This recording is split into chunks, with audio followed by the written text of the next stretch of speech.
Sitting here with Patrick Cripps. Cripper, obviously a pretty disappointing end to the season. Now that it's been a few days, how do you reflect on the year that was? The week after the end of the season is always hard because when you've been striving for a common goal and doing everything you can to achieve that goal and it gets taken away, it's always a flat week, I reckon. But it's one you got to reflect and you just got to keep learning and using the exposure and the experiences that you have to keep sort of finding the gaps of where we can get better. And it was obviously very disappointing the way we ended. I think it's more of a frustration and disappointment of the opportunity we had, but also how it ended. So that's where I sit, mate. I know a lot of other guys echo the same thoughts, but right now is the time to this week's been a really important leadership week for us, and then we need to get away and recharge, and then the lessons we've learnt we got to apply back when we get back to pre-season. So it's just life's never linear. It always goes to plan how you want it, but the ambition and the drive and the hunger I know really burns with the boys. So we just got to keep learning, keep growing as a group. Give us a snapshot of the conversations that have been had between the group over the last few days. It's a bit around that. It's a bit like how can we get more consistent as a footy team, and that's not just players, that's staff as well. Like how can our environment be a more consistent environment to achieve high performance? I feel like right now, if I had to be a snapshot, we've learned how to be a solid club, a good club. The next stage for us is learning how to be a great club, and that's high performance. But it's all departments. It's everywhere pulling in the direction that achieves high performance. And you don't just jump from wherever you are to the top. Like these are the lessons you got to learn. And the position we've been in as a club is for a long time we've been down the bottom. And that's just reality. And when you're trying to get to the top, it's you got to learn a lot of lessons along the way. And I suppose those experiences teach you valuable lessons of where you need to go to get better. So it's sort of that. It's how can we get this environment high performing, keep the joy in it, but it's got to be the reality is we've got to keep challenging to get better out of each other. A few catch up with Vossi, of course, since the exit on Saturday night. Has that very much been his message as well? Yeah, we're always aligned. It's always a conversation where we support and challenge each other, and as leaders, how do we drive this club forward to get the best out? So we'll have a lot of chats over the off-season, how we keep setting things up and that. But yeah, it's always hard the first 24 hours. It's always that emotion's pretty raw, and you sort of want to. It's probably more the last few days where you get time to really reflect and put your thoughts down and collate with other guys, other leaders, and set a message how we want to keep growing as a group. It's still obviously very fresh, but I guess when do you take the chance to look at what the focuses are for pre-season coming for next year? Yeah, to be honest, this week's been leadership. I'll do a lot of reflection and sort of get guys away in the off-season, but that's not for a while, to be honest, mate. Like when you put so much time and effort into something, actually the best thing you can do is actually get away and recharge and have a mental break, change the environment. Then that motivation will come back thick and fast, as it always does with elite athletes and high performers. So there'll be a time where we get back and get into it. But right now, you're setting the week up to get the lessons out of everyone, get a bit of a feel from the whole group, and then everyone in the footy department, and then you collate and then you go forward together. End of 2022 was about the hurt, as Vossi said, and 2023 was about the hunger. I guess, where do things sit at the end of this season? Yeah, probably a bit of both. Like it's the hunger's always going to be there, mate, because everyone wants the same thing. It's just learning how to get there. So it's always there. The hurt's always the disappointment, the frustration. I always get that because when you put so much time and effort into something that you want so bad, you're always going to feel hurt. But that's, in a way, if you don't feel that, then you don't value the other stuff. Where you don't want that ambition isn't high enough. So that's what this week's about. It's always it's not my most enjoyable week. It'd be great when we do win one. We'll be carrying on for a month, I reckon. But it's just you choose the experiences. I'm still learning as a leader, still learning as a player. We're still learning as a club. There's all these learnings, and we're trying to, be like the whole message. We're trying to learn to be more consistent. But as I said before, it's never linear. But one thing it's really important is is you never point fingers. You stay together. You thrash out all ideas, and then you come up with a plan to get forward, going together, and that's what good cultures do. And I feel like culturally we've been a good culture for a bit, and now we're just going to keep leveling up to really get that next level where we want to get to. 9th in 2022, 3rd in 2023, and then obviously sitting second on the ladder with about over a month to go in the season. You've always been the eternal optimist. Do you take heart from kind of when things were clicking for the group? It was really clicking throughout the year? Yeah, we know what our best looks like, but there's also the realisation of like there's a lesson that's got to be learnt in the back half of the year. So what that lesson was, let's learn from it, so it doesn't, we don't sit here in a year's time with the same lesson. So think about high performance, mate. Like every club's doing the same stuff, so like how can we be better? So it's not like if we're doing things well, then how can we do things better? Like it's and that's what we got to keep thinking of as a group, is like we've got to get to that next level. And like I said before, that's just not players, that's everyone involved with the club. So that's going to be a really strong message. I know we're going to push, but how can we get everyone levelling up in their role to achieve the ambition and the end goal that everyone's striving for? You personally had another great year, I guess. What was motivating you to back that up this season and perform the way you did? I'm always one is to try and get the most out of myself. So a bit like the lessons you get as a group and as a team, you get lessons when you play as well, whether it's sort of moments, leadership, opponents. So I just use every game as a chance to another chance to sort of show my potential, and also learn from lessons I've experienced, and I'll say it again, learn from experience I've had, and try and apply those lessons and little elements I've sort of worked on in my craft. Like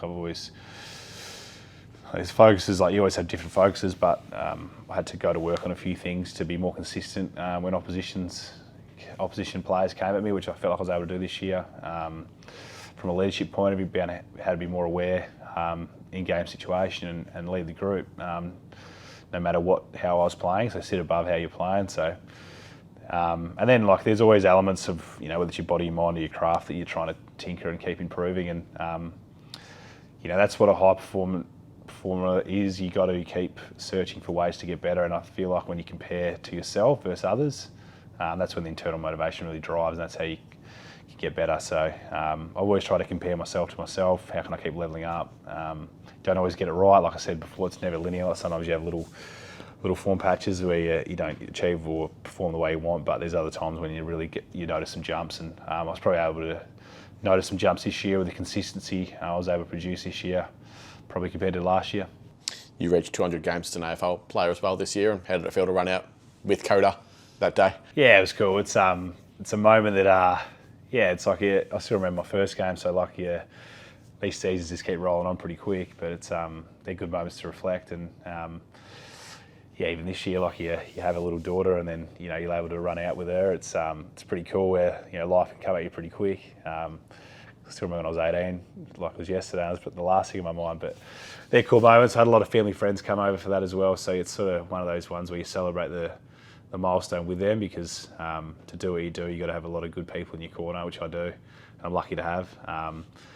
It's a cool moment. It's hopefully down the track there's many more of those moments I can share with Coda, which would be great. And hopefully there's a time when she's old enough to really remember them too, which would be cool for her. Well, she'll have a few mates, judging by the sound of things, next year. So yeah, I know there's something in the water down Icon at the moment. So it's cool. It's in a way we're all growing up together. We're learning together.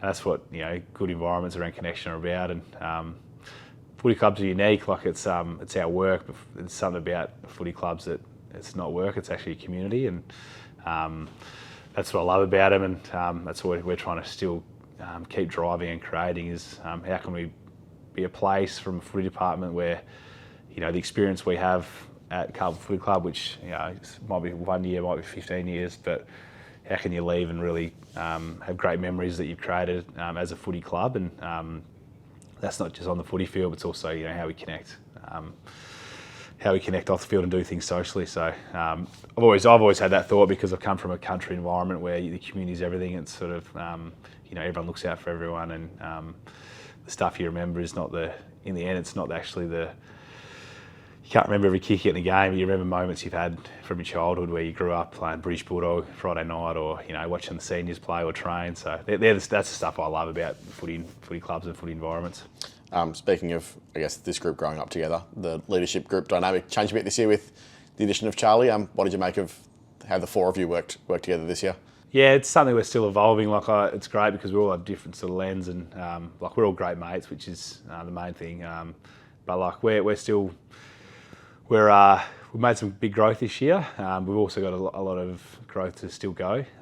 We want to be a top four sort of win the flag. So, but no, it's been good, mate. He's always a high energy guy that throws different thoughts and opinions at it, which can be really helpful because that's one thing you want in a leadership group. You want a lot of different views and opinions and different ways to think. So he's been great. It's we're all, in a way, we've got to keep levelling up our leadership, and that's not only just us four. It's a lot of guys in the group too. That's probably a big thing we can keep getting after is the depth of that and the ability to in game lead well, but also as a club, how do we keep the environment a really high performing environment for the course of a whole season, which I feel like we've done well for the most part. But there's like I said, the ladder and experiences don't lie. We need to keep levelling up in that space if we want to become a great club.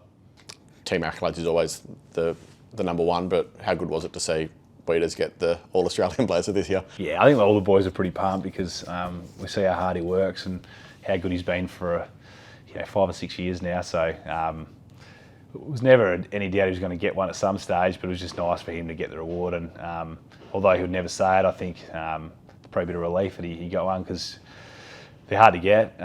You got to be consistent for a year, and he's got to be one of the best key backs in the game, which he has been for a while. So I was so excited for him, and also the big injury he had in the pre-season to be able to perform at that level just shows you, how much he wants it, and how much time he puts into his craft and his game. Speaking of, yourself, Charlie, Weeders, Sam Walsh in there, and then I guess the extended leadership group that's around the footy club, I guess, how did you try and galvanise the group throughout the end of the home and away season and through the finals? Probably more the opportunity, get excited by the opportunity we got, and we never take for granted the opportunity you get. It's they're hard to get into finals, and this group's felt that because it's you don't just walk up, start and get in there. It takes a lot of effort over a 12-month period, and that's just not just games, that's pre-season, off-season. So it was the opportunity. We knew that we had some challenges in front of us, but how could we unite and find a way? And look, we didn't play. We played poorly. There's no sugarcoating it. We didn't play a great game as a team, but what it does, it just gives us more reinforcement of what we need to keep working on, and that's what this week's for. Reflect on that, take your lessons, and then apply them when the time comes. Who excited you this year? I guess whose growth did you love seeing throughout the season? There's a lot of guys that grew. Like TDK was probably one that jumped for me, but there's no reason, there's no secret why he jumped. He wants it.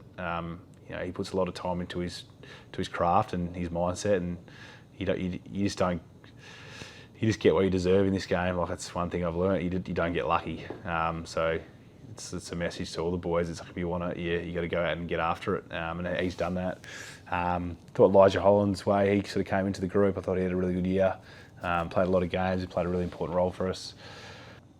Some of these young guys in the last couple of games got exposure. They've been sort of knocking on the door, so they sort of get a taste and a thrill of what AFL footy is, and they can go away for a summer now and really get to work and have that drive and ambition in the back of their mind of what they want to get after, which I still remember clearly after my first year I had that. 12 months ago, kind of talking about Stronger Together, and it very much took over the football club, and Stronger Together in success was very clear what it looked like. I guess what does it look like in disappointment? Because obviously it's still very much something that the footy club prides itself on. Yeah, it's I think anything in life, there's going to be ups and downs. It's easy to be stronger together when you're going well. It's easy in life. It's easy to lead well when you're winning. Hardest things to do it consistently when no matter what the circumstance or situation is, you keep that support. So that's what I'd say. It's from players, staff, total club supporters. like we're stronger together. We've got to keep living it, which we felt throughout the year. But it's really important you do, because life's never going to be perfect. But when challenges come your way, you feel the support. When you're going well, you feel the support. And that's what life's about: is sticking together, staying stronger together. And I'm always big on, like, if you keep working hard together, you keep an optimistic lens while facing the reality of where you are as a club and getting after it, then good things will keep happening.